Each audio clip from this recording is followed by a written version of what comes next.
یہ وقت تھا تقریباً 2000 BC کا، جب طوفان نوح کی تباہی کے بعد اللہ تعالیٰ نے عرب کی سرزمین پر ایک اور قوم پیدا فرمائی۔ یہ ایسے مضبوط اور توانا لوگ تھے کہ زمین نے اس سے پہلے اتنے طاقتور لوگ نہیں دیکھے تھے۔ یہ دکھنے میں نہایت خوبصورت، سرخ و سفید رنگ، دولت سے مالا مال، دنیا کی ہر آسائش میسر، یہاں تک کہ قرآن میں اللہ تعالیٰ نے فرمایا کہ ان جیسی کوئی اور قوم اور ملکوں میں پیدا نہیں کی گئی۔ قوم عاد کی تاریخ قرآن میں واضح بیان کی گئی ہے اور آثار قدیمہ سے ملنے والی نشانیاں اس کا واضح ثبوت ہیں۔ عاد دراصل حضرت نوح کے بیٹے سام کی چوتھی نسل میں سے تھا اور اسی نسبت سے اس کی پوری نسل کو قوم عاد کہا گیا۔ وہ اعرابی تھے اور لمبے ستونوں پر مشتمل بڑے بڑے محلات بنانا ان کا شوق تھا اور ان کی طاقت کی نشانی بھی، اس لیے انہیں قرآن میں ستونوں والے بھی کہا گیا۔ ارم ان کے ایک نہایت خوبصورت شہر کا نام تھا۔ اس شہر کے آثار 1984 میں بھی ملے اور یہ علاقہ موجودہ عمان کا حصہ ہے۔ بحیرہ عرب اور بحیرہ احمر کے درمیان عمان سے لے کر مغربی یمن تک کے 65 لاکھ مربع میل پر مشتمل ایک طویل صحرا۔ اس میں باریک ریت کے اونچے ٹیلے ہیں اور وہ ریت ایسی ہے کہ وہاں کوئی بھی چیز پھینکیں تو وہ منٹوں میں غائب ہو جائے۔ کسی زمانے میں یہ دنیا کا سرسبز ترین علاقہ تھا جہاں قوم عاد آباد تھی، اور اب یہ صحرا کا خوفناک منظر ہم سب کے لیے عبرت ہے۔ اللہ تعالیٰ قرآن کریم میں فرماتا ہے کہ وہ ارم جو ستونوں والے تھے، جن کی مانند کوئی قوم ملکوں میں پیدا نہیں کی گئی۔ اس بارے میں کچھ مفسرین لکھتے ہیں کہ ارم عاد کے دادا کا نام تھا۔ ڈاکٹر اسرار احمد نے اپنے ایک بیان میں فرمایا کہ ارم قوم عاد کے شاہی خاندان کا لقب تھا۔ حالیہ دور میں جو زیر زمین آثار دریافت ہوئے ہیں ان سے یہ پتہ چلتا ہے کہ اس شہر کی فصیل پر 30 ستون بنائے گئے تھے۔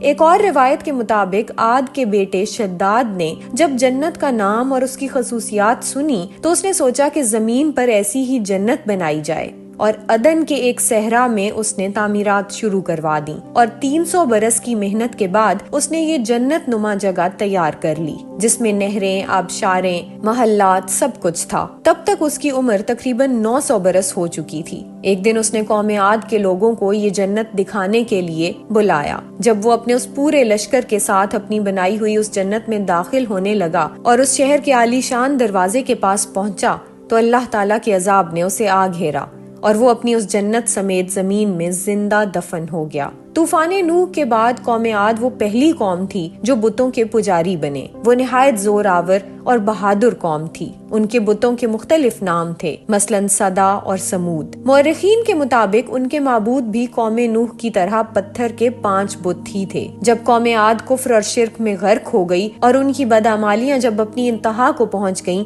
تو اللہ تعالیٰ نے انہی میں سے ایک نیک بندے کو ان پر پیغمبر بنا کر انہیں سیدھی راہ کی طرف بلایا۔ ان کا نام حضرت ہود تھا۔ انہوں نے اپنی قوم سے کہا کہ اللہ کی عبادت کرو اور اس کے علاوہ کوئی تمہارا معبود نہیں۔ اس پر قوم عاد کے سرداروں نے جواب دیا کہ تم تو ہمیں احمق نظر آتے ہو اور ہماری نظر میں تم جھوٹے ہو۔ حضرت ہود نے جواب دیا کہ میں رب العالمین کا پیغمبر ہوں اور اللہ کا پیغام تم تک پہنچاتا ہوں۔ وہ آگے سے کہنے لگے کہ تم یہ چاہتے ہو کہ ہم اپنے ان معبودوں کو چھوڑ دیں جنہیں ہمارے باپ دادا پوجتے تھے اور انہیں چھوڑ کر ایک اللہ کی عبادت شروع کر دیں۔ اگر تم سچے ہو تو اللہ کے جس عذاب سے ہمیں ڈراتے ہو وہ لے آؤ۔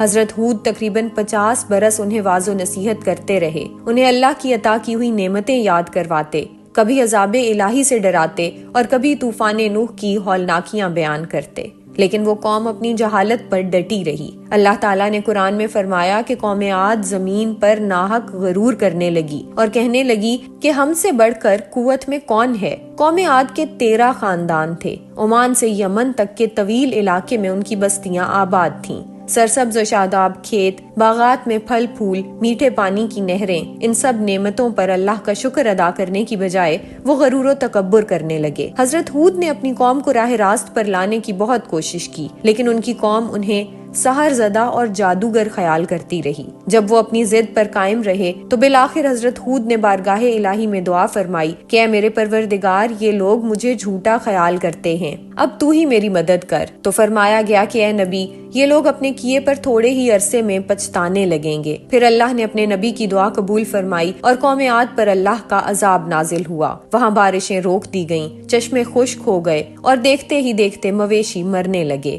شادابی ویرانی میں بدلنے لگی، پھل اناج سب ختم ہو گیا، پوری قوم بدحال ہو گئی۔ یہ سلسلہ تقریباً 3 سال چلتا رہا۔ ان کے نبی سے ان کی یہ پریشانی دیکھی نہ گئی۔ وہ مسلسل واعظ و نصیحت کرتے رہے اور فرماتے کہ اے میری قوم، اپنے پروردگار سے بخشش مانگو، اس کے آگے توبہ کرو تو وہ تم پر آسمان سے مینہ برسائے گا اور تمہاری طاقت میں اضافہ فرمائے گا۔ وہ کہنے لگے کہ ہود، تم ہمارے پاس کوئی صاف دلیل نہیں لائے، ہم صرف تمہارے کہنے سے نہ تو تم پر ایمان لائیں گے اور نہ ہی اپنے معبودوں کو چھوڑیں گے۔ اس زمانے میں یہ رواج تھا کہ جب بھی کسی قوم پر کوئی مشکل آتی تو وہ بیت اللہ شریف جا کر آہوزاری کرتے۔ اس لیے قوم عاد کے 70 نامور لوگ مکہ مکرمہ پہنچے۔ اس وقت مکہ پر معاویہ بن بکر کی حکومت تھی۔ ان کی ماں کا تعلق قوم عاد سے تھا، لہٰذا ان کی خوب آؤ بھگت کی گئی۔ وہ تقریباً 1 ماہ وہاں رکے اور بارش کے لیے دعائیں مانگتے رہے۔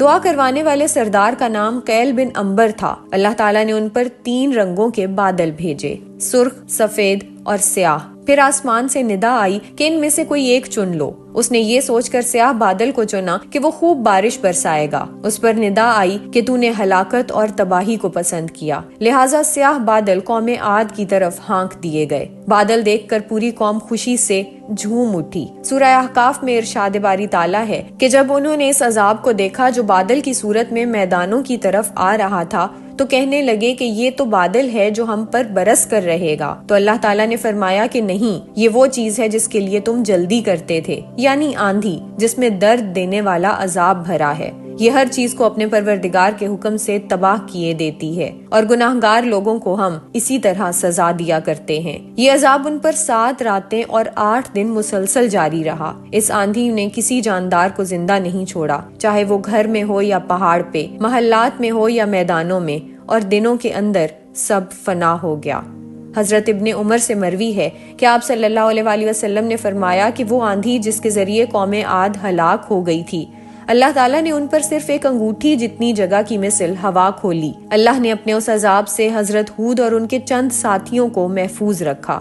ایک دفعہ حضرت عائشہ صدیقہ رضی اللہ تعالیٰ عنہا نے آپ صلی اللہ علیہ وآلہ وسلم سے دریافت کیا کہ لوگ تو بادل دیکھ کر خوش ہوتے ہیں کہ اب بارش ہوگی، لیکن آپ کے چہرے پر تشویش کے آثار کیوں ہیں؟ تو آپ نے فرمایا کہ عائشہ، اس بات کی کیا ضمانت ہے کہ اس بادل میں عذاب نہیں ہوگا، جبکہ قوم عاد بھی ایسے ہی ہلاک کی گئی تھی۔ اس قوم نے بھی بادل دیکھ کر یہی کہا تھا کہ یہ ہم پر مینہ برسائے گا۔